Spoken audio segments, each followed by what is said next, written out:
नहमदुहु व नुसल्ली अला रसूलिहिल करीम फ़अम्मा बाद आऊज़ु बिल्लाहि मिनश शैतानिर रजीम बिस्मिल्लाहिर रहमानिर रहीम अस्सलामु अलैकुम व रहमतुल्लाहि व बरकातुहू।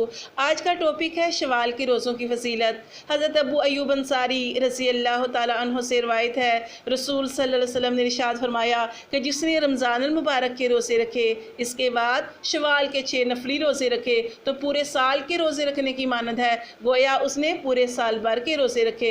अल्लाह ताला कुरान मजीद में इरशाद फरमाते हैं, मन जाअ बिल हसनती फलहु अश्रु अमसालिहा, कि जो कोई एक नेकी करेगा उसको 10 गुना अजर मिलेगा। इस तरह रमज़ान के 30 रोज़ों का सवाब जो है वो 300 दिनों के बराबर मिलता है और शवाल के 6 रोज़ों का सवाब 60 दिन के रोज़े रखने के बराबर, यानी दोनों के अजर को जमा किया जाए तो 360 दिन के रोज़ा रखने का सवाब जो है वो हासिल हो सकता है, यानी पूरे साल भर के रोज़ा रखने का सवाब जो है वो हासिल हो जाता है। इसके अलावा जो शख्स रमज़ानुल मुबारक के रोज़ों के बाद शवाल के इन 6 रोज़ों का अहतमाम करता है, यानी उसको अपनी ज़िंदगी का मामूल बना लेता है, तो उसकी फजीलत ये है कि गोया उसने सारी ज़िंदगी रोज़े रखे।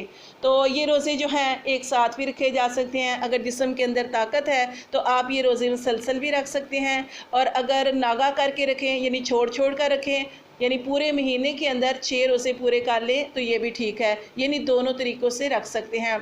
और हमारे साथ जो है हमारे पास नफली जो इबादत हैं उसका ज़ख़ीरा होना चाहिए, इसलिए कि जब कल क़यामत का दिन होगा और उस वक़्त अगर हमारी फ़राइज़ नमाज़ों में कमी होगी तो जो नफली नमाज़ें पढ़ी जाती हैं उसकी वजह से फ़राइज़ की कमी को पूरा किया जाएगा। इसके अलावा जो ज़कात फ़र्ज़ थी, ज़कात के अंदर अगर कमी आ गई तो फिर उस कमी को जो नफली सदक़ात हैं उसके ज़रिए उस कमी को पूरा किया जाएगा।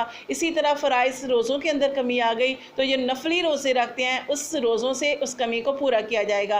तो ये हमें ज़रूर रखने चाहिए, हमें इसका एहतमाम करना चाहिए। अल्लाह ताला हमें ये रोज़े रखने की तौफ़ीक़ अता फ़रमाए। आमीन सुम्मा आमीन। अस्सलामु अलैकुम व रहमतुल्लाहि व बरकातुहू।